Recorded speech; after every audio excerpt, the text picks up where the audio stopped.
деген жоқ. Халық көтерілген шықты деген соңларым. Жай көрдім. Сонымен ал, нені көрдің? Қыршыннан қиылған қазақ жастарын көрдім. Сонымен алаңдағы бүлік шығарғандардың басым көпшілігі наркотикпен айналысады. Және мас күйінде екенін білесің бе? Мәссаған! Бұның бәрі өтірік! Бұның бәрі жалған! Көрмейсің. Себебі өзің сондайсың. Жоқ! Иә, дұрыс. Ендеше мен солай деп жазып қояйын. Сонымен қалай соққыға жығылдың? Соққысын естағы да, қорлы! Оған сенің солдаттарың кінәлі! Қырсықпа! Сен барлық бүлікті не солдаттарға жаппашсың ба сонда?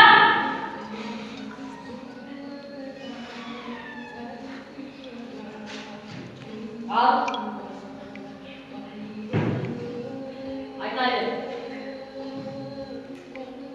Соққыға қалай жығылдың?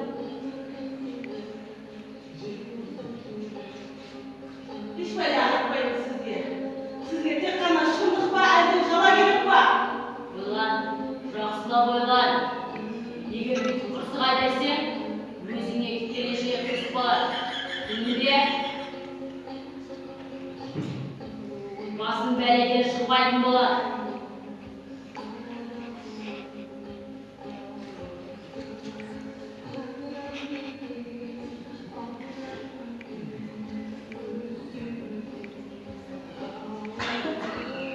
Өлсе де шындықты айтпаймын. Не болған да бол! Солай ма? Өлсеңіз саған не? Шындықты айтпаймын өлсем де. Сендер тек қана жала жабуды ғана білесіңдер. Сен ел қызуымен мойындамай отырсың. Бүйте берсең, кемінде 5 жылға кетесің. Сен білесің бе оны? Оқудан боласың. Онымен қойма комсомолдан шығарыласың. Итше қаңғиды боласың әлі.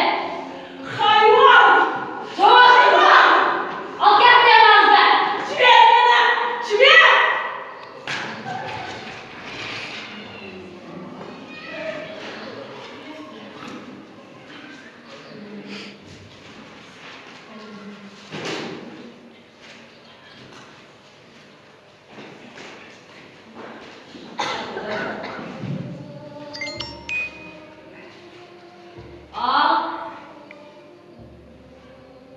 Алаңға неге бардың?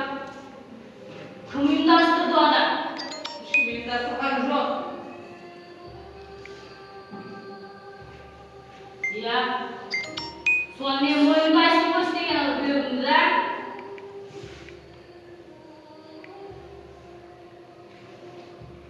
Так, бүлік жасады деп мойында таза. Кінән не? Тәртіп сақшыларының өздері соққыға ұрды мені.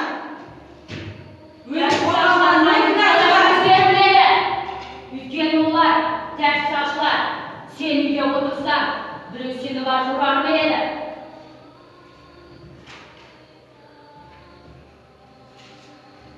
Сонымен намысыңды қорғайсың ба?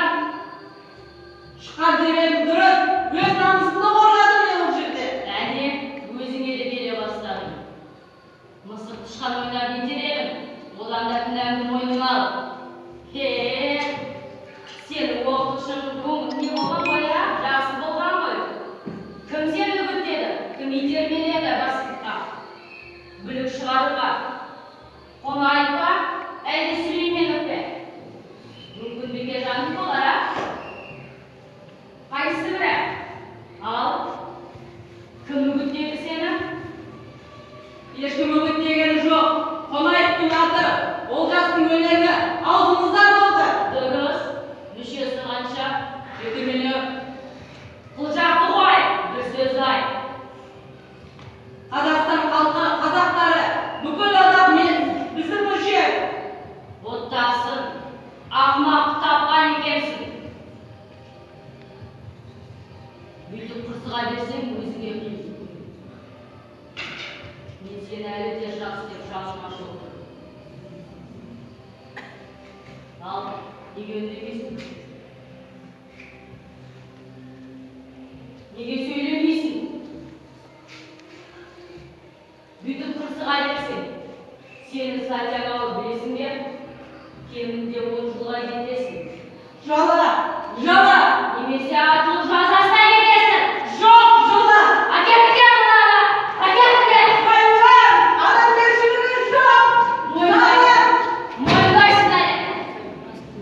Бәрі мойындайтын боласың.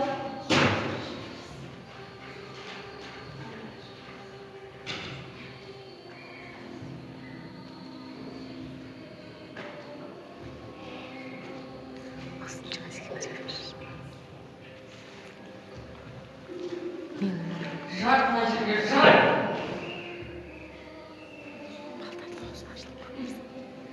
Ардақты әке, аяулы ана, өздеріңіз естігендей, атын жазасын 20 жылға уақытша.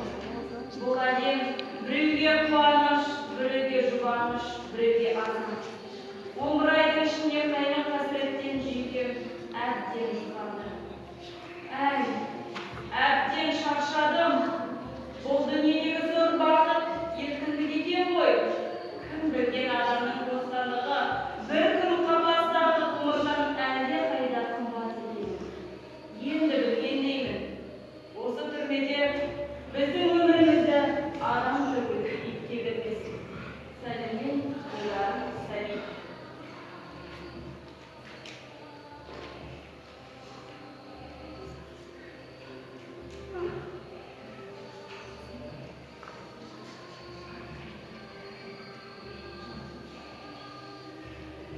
Әкең саған хат беріп жіберді. Айналайын Сәбитжан, кеше Мұхтар Шахан ағамыздың комиссиясынан хат жазған едіңіз. Бір қуанышты жаңалық, желтоқсан оқиғасына қатысқандарды толық ақтады. Түрмедегі тартысты отырған тезірек бостандыққа шығарып, қазіргі жастар толқу үстінде, әлі де болса қара күштер шындықтың бетін аштырмауға тырмысып та жатыр. Өз көзімен шет жағасын көріп те қайтып ауылдан. Бастысы шындықты желтоқсанда не болғанын паш етіп жариялай алса болды. Жақында сені босату туралы хабар да күшіне. Бұйырса бостандыққа шығасың ұлым, көріскенше сәлеммен ата-ана. Желтоқсанда шындық жырын шырқаймын деп шақырдым. Желтоқсанда егеменді ел болсақ деп талпындым. Кеудемде әлі сызып жатыр сол кездегі салқынның. Айналайын, жас қайратым, жас өркені халқымның. Өсер елдің қай сәтте де бірлік болмақ қалауы. Лаула, лаула, желтоқсанның мұзға жаққан алауы. Өздеріңдей өр намысты жас өркені бар елдің ешқашанда еңкеюге тиісті емес жалауы.